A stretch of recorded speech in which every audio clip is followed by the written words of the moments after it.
তালতলার পুকুরে দুপুর বেলা গ্রামের সকল ছেলেরা মিলে দাপাদাপি করে চান করত। সেই পুকুরের উপর দিয়ে একটি তাল গাছ বেশ খানিকটা হেলে গিয়ে আবার সোজা হয়ে উঠেছে, আর ওই গাছের উপর থেকেই ছেলেরা ঝাঁপিয়ে জলে পড়ত।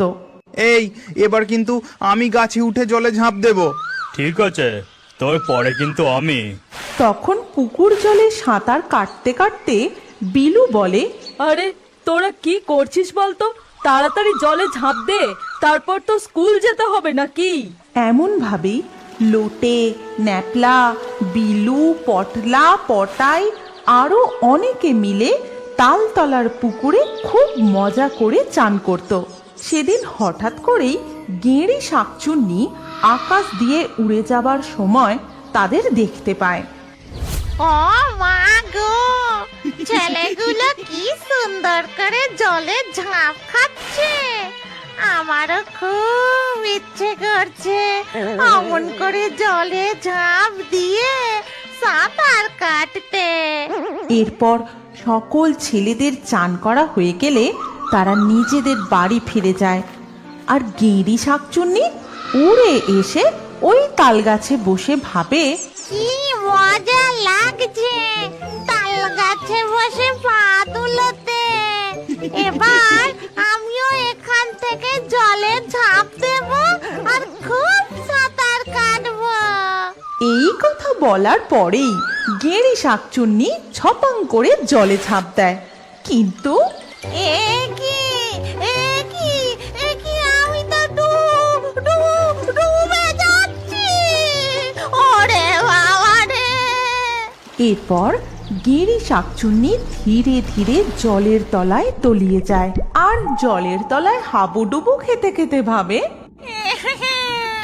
আমার এই ভুতুড়ে রোগা শরীর নিয়ে জল কেটে সাঁতরে ওপরে উঠতেই পারছি না। এবার আমার কি হবে গো? আমি কি আবার মরে যাব? উ মা গো! সে যতবার ওই পুকুরের জল থেকে ওঠার চেষ্টা করে ততবারই গড়িয়ে তলিয়ে যায়, কিছুতেই আর উঠতে পারে না। আর এইভাবেই সারা রাত কেটে যায়। পরের দিন আরে চল চল, তাড়াতাড়ি পা চালা, নইলে কালকের মতো আজও স্কুলের দেরি হয়ে যাবে। হ্যাঁ হ্যাঁ, তাল গাছের ওপর থেকে পুকুরের জলে ঝাঁপ মারতে যা মজা লাগে না। আবারও তারা পুকুরে ঝাঁপ দিয়ে সাঁতার কাটতে থাকে। তখন জলের তলায় বসে গেঁড়ি ভূত বলে, ওই ছেলেটা এবার জলে ঝাঁপ দেবে মনে হচ্ছে। একবার ঝাঁপ দিলেই ওর ঠ্যাং ধরে আমি জল থেকে উঠে পড়বো। যেমন ভাবা তেমন কাজ। পটাই জলে ঝাঁপ দিয়ে ডুব সাঁতার দিতে থাকে। তখন এই ধরেছি, ব্যাটার ঠ্যাংটা একেবারে চেপে ধরেছি। কিন্তু পটাইয়ের ডান পা কে যেন টেনে ধরেছে বুঝতে পারার সাথে সাথেই পটাই আর এক পা দিয়ে মারে জোর এক লাথি। উরে বাপ রে, কি জোর মারলো রে! আমার চোখ খুলে জলে ভেসে গেল। তারপর গেঁড়ি শাকচুন্নি নিজের চোখ তুলে নিয়ে ঠিক করে লাগিয়ে নেয় এবং বলে, এবার আর পা ধরবো না বাবা, এবার সোজা ঘাড়ে চেপে বসবো। এদিকে পটাই জল থেকে উঠে বলে, জানিস জলের তলায় কে আমার পা টেনে ধরেছিল? বেটাকে এমন লাথি মেরেছি না, মনে রাখবে। এই তুই মিথ্যা কথা বলিস না তো, আমরা তো রোজ সাঁতার কাটছি, কিছুই তো হয় না। না রে, আমি সত্যি বলছি। তোরা সবাই এখানেই দাঁড়া, আমি এক্ষুনি সাঁতার কেটে আসছি। আর পটলা পুকুরে ঝাঁপ দেওয়ার সাথে সাথেই গেঁড়ি শাকচুন্নি তার ঘাড়ে চেপে বসার চেষ্টা করে, কিন্তু পটলা ঘুরে বাগিয়ে মারে এক ঘুষি। উরে বাপ রে, এই রোগা শরীরে এত লাথি ঘুষি খেলে কলকবজাগুলো কি আর ঠিক থাকে? এরপর পটলা জল থেকে তাড়াতাড়ি উঠে বলে, না রে, পটাই ঠিকই বলেছে, জলের তলায় নিশ্চয়ই কিছু একটা আছে। কে যেন আমার ঘাড়ে চেপে বসেছিল, বাগিয়ে দিয়েছি এক ঘুষি। এই কথা শুনে সকল ছেলেরা ভয় সেখান থেকে চলে যায় আর সবাই মিলে যায় গ্রামের দিনু জেলের কাছে। দিনু কাকা, ও দিনু কাকা, বাড়ি আছো নাকি? ওই কি হয়েছে রে? তোরা এখন আমার কাছে এসেছিস, কি ব্যাপার? তেমন কিছু নয় গো, কিন্তু সাঁতার কাটতে গিয়ে আমাদের মনে হচ্ছে ওই তালতলার পুকুরে কিছু একটা আছে। তারপর সকল ছেলেরা মিলে দিনু জেলেকে পুরো ঘটনাটা খুলে বলে। আর সবকিছু শোনার পর ঠিক আছে, চল তো, আমি আমার জালটা একবার পুকুরের জলে ফেলে দেখি কিছু ধরা পড়ে কিনা। তারপর পুকুর ঘাটের কাছে এসে পাড়ে দাঁড়িয়ে দিনু জেলে তার জাল পুকুরে ফেলে। আর তক্ষুনি গেঁড়ি শাকচুন্নি ওরে বাবা, বাঁচলাম! এবার এই জালে করেই আমি জল থেকে উঠে যাব। এবং সে তাই করে, কিন্তু জাল ওপরে তোলার পরে তারা কিছুই দেখতে পায় না। কই রে, জালে তো কিছুই ধরা পড়লো না। ওরে, এই তো আমি! ভালো করে দেখ না, এই যে আমি! তুমি আরো একবার জালটা ফেলো না গো, যদি এবার কিছু ওঠে।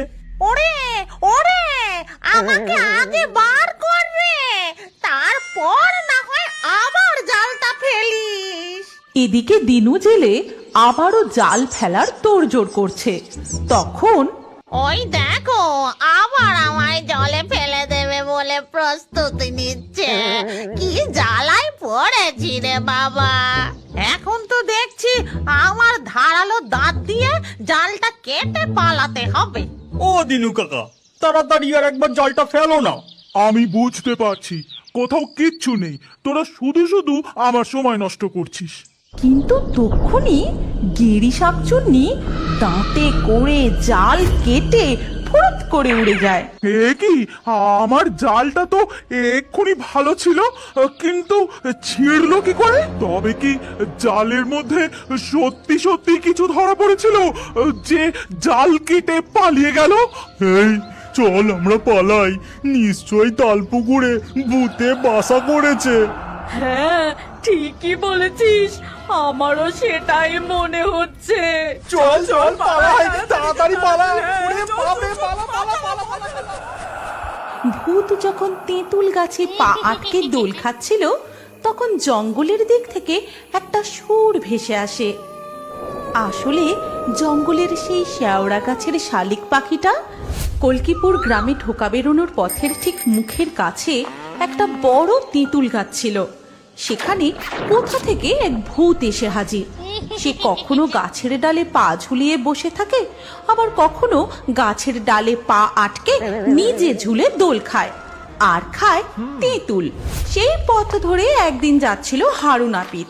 এই নাপিত, এখন খাবে নাকি? কে কে কথা কয়? এই যে ওপরে দেখ দেখ। ওরে বাবা, এই যে ভূত! তখন ভূত ঝপ করে গাছ থেকে নেমে তার কাঁধে চেপে বসে। এই দেখ, তেঁতুল খা। না, আমি তেঁতুল খাবো না, আমায় ছেড়ে দাও। আগে এই 5টা গোটা তেঁতুল খা, তারপর ছেড়ে দেব, নইলে তোর ঘাড় মটকে দেব। এইভাবে যে সেই গাছতলা দিয়ে যায় তাকেই ভূত ধরে জোর করে তেঁতুল খাওয়ায়। এমনই একদিন সেই পথ দিয়ে রামু ছাগল নিয়ে যাচ্ছিল, আর ঠিক সেই গাছতলায় পৌঁছতেই উমা, ছাগল! কি নাদুস নুদুস! বলেই ভূত ছাগলটাকে গাছে তুলে নেয়। এই কে রে? কে আমার ছাগল তুলে নিলি? ও বাবা, ভূত! রাম রাম রাম রাম রাম রাম রাম রাম! আর সাথে সাথে ভূত গায়েব হয়ে যায়, কিন্তু আবার ফিরে এসে বলে, এই তুই কেনার নাম নিলি কেন রে? এখনই আমার ইয়ে হয়ে যাচ্ছিল আর কি। এবার তোকে 10টা তেঁতুল খেতে হবে। এই বলে ভূত রামুর কাঁধে চেপে বসে আর বলে, খা খা খা বলছি, নইলে ছাগল আর তুই একসাথে মরবি। ওরে বাবা রে, আমায় ছেড়ে দাও, আমি তেঁতুল খাবো না, বাঁচাও। কিন্তু ভূত তার ঘাড়ে বসে চেপে ধরে তাকে তেঁতুল খাওয়াতে থাকে। এই রকম করে নানাভাবে সে গ্রামের লোকেদের বিরক্ত করতে থাকে। কারুর ছাগল তুলে নেয় তো কারুর টিকি ধরে টানে, কাউকে আবার শূন্যে ভাসিয়ে দেয়। ওরে বাবারে, আমায় নিচে নামিয়ে দাও, আমায় টেনে দাও। এর উপর আবার সবাইকে তেঁতুল খাওয়াতে থাকে। আর ভূতের এইসব উৎপাত দেখে তার হাত থেকে বাঁচার জন্য গ্রামের সবাই মিলে একটা বৈঠকে বসে। তখন গ্রামের প্রধান বলেন, সবাই শোনো, ওই তেঁতুল ভূতকে গ্রাম থেকে তাড়াতেই হবে, আর এর জন্য আমাদের কিছু একটা ব্যবস্থা নিতেই হবে। কিন্তু আমরা কি করে ভূত তাড়াবো? আমার মনে হয় তেঁতুল গাছের তলায় আগুন জ্বালিয়ে দিলেই ধোঁয়ায় যেমন মৌমাছি পালায়, তেমনি ভূতটাও পালাবে। ঠিক আছে চলো তাই করা যাক। এরপর তারা সবাই মিলে তাই করে। কিন্তু ভূত গাছের মগডালে উঠে বসে শুধুই মজা দেখে। ওরে বেটা, আমায় তাড়াবার মতলব করছিস? দাঁড়া, তোদের সকলকে ধরে ধরে 1 কেজি করে তেঁতুল খাইয়েই ছাড়বো। যা বলা তাই কাজ। সেই তেঁতুল ভূতটা এত দুষ্ট, যেই গাছতলা দিয়ে যায় সবাইকে ধরে ধরে জোর করে বেশি বেশি করে তেঁতুল খাওয়াতে থাকে। আর সবাই বমি করে সকলের দাঁত টকে গিয়ে সে কি কাণ্ড। তেমনি একদিন গনার বউ গনাকে বাড়ির উঠানে ভাত দিয়ে খেতে ডাকছে। কই গো, ভাত দিয়েছি, খেতে বসো। খাবো কি গিন্নি, দাঁতে দাঁত ঠেকলেই গোটা শরীরটা কেঁপে উঠছে। ওই শয়তান তেঁতুল ভূতটার তেঁতুল খাওয়ানোর চটে আমার দাঁতগুলো সব গেছে গিন্নি। ওই তেঁতুল ভূতকে নিয়ে বড় জ্বালা হয়েছে বাপু। কোথাও কিছু নেই, জোর করে সবাইকে ধরে ধরে কেজি কেজি তেঁতুল খাওয়াচ্ছে, আর সবাই বমি করে দাঁত টোকে অস্থির। ওহ! এরপর গনার বউ কেতর বাড়ি আসে আর কেতোকে সে ডেকে বলে যে, কে তো ঠাকুরপো, বাড়ি আছো নাকি?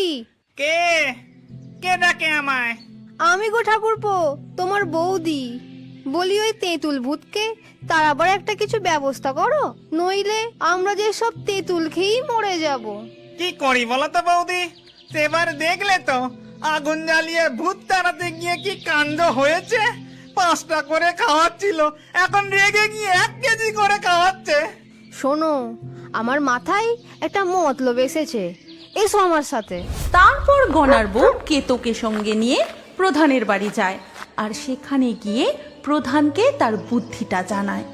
বুদ্ধি শুনে প্রধান বেশ খুশি হন আর বলেন, বাহ বাহ, বেশ ভালো বুদ্ধি এঁটেছো দেখছি গনার বউ, কিন্তু এর জন্য তো তান্ত্রিকের কাছে যেতে হবে। এরপর তারা সবাই মিলে তান্ত্রিকের কাছে গিয়ে সব কথা খুলে বলে। আর সবকিছু শুনে তান্ত্রিক বলেন, ঠিক আছে, এর জন্য আমায় কঠিন সাধনা ও যজ্ঞ করতে হবে। তার জন্য আমার একটা মরে পড়ে থাকা শালিক পাখি আর জঙ্গলে থাকা একটা শেওড়া গাছ লাগবে। যাও, মরা শালিক ও শেওড়া গাছ খুঁজে নিয়ে এসো। সেই কথা শুনে সবাই বেরিয়ে পড়ে গাছ ও পাখি খুঁজতে। তাদেরকে দেখে ভূত বলে, এই তোরা কোথায় যাচ্ছিস রে? দাঁড়া তেঁতুল ভূত, তোর মজা এবার বার করছি। তবে রে, দেখবি একবার ধরে 2 কেজি তেঁতুল খাওয়াবো। ওরে বাবা রে, না না, তুমি শান্তিতে তেঁতুল গাছেই থাকো। এরপর সবাই সেখান থেকে দ্রুত পায়ে জঙ্গলের দিকে চলে যায়। আর অনেক খোঁজাখুঁজির পর অবশেষে তারা একটা মরা শালিক পাখি ও শেওড়া গাছ খুঁজে পায়। চলো সবাই, আমরা এবার তান্ত্রিকের কাছে যাই। হ্যাঁ তাড়াতাড়ি চলুন। কিন্তু ভূত তাদের আবারও দেখতে পেয়ে বলে, কি রে তোরা সবাই মিলে ওই মরা শালিক পাখি আনতে গেছিলি? ছ্যা ছ্যা ছ্যা ছ্যা ছ্যা ছ্যা ছ্যা। কোথায় মুরগি ধরে নিয়ে আসবি? কতদিন মুরগি ঠ্যাং চিবোয়নি, তা না মরা শালিক পাখি নিয়ে যাচ্ছে। সব কটাকে কাঁচা তেঁতুল গুলে ঢক ঢক করে খাইয়ে দিতে হয়। ওরে বাপরে, তাড়াতাড়ি পালা সবাই। সেখান থেকে এক দৌড়ে সবাই তান্ত্রিকের কাছে গিয়ে পৌঁছায়। তারপর তান্ত্রিক যজ্ঞে বসে ও অনেকক্ষণ যজ্ঞ করার পর সেই শালিক পাখিকে মালা পরিয়ে হাতে নিয়ে তেঁতুল তলার দিকে যায়। আর দূর থেকে ভূত তাকে দেখে বলে, ও বাবা, এটা আবার কে রে? ও তান্ত্রিক, ও তান্ত্রিক, মরা শালিক পাখিকে মালা পরিয়ে কোথায় চললে গো? তোর বিয়ে দিতে রে ও যুবক। ভূতের সাথে তান্ত্রিক ফাজলামি করছে, কিন্তু বেটার খুব সাধনা শক্তি।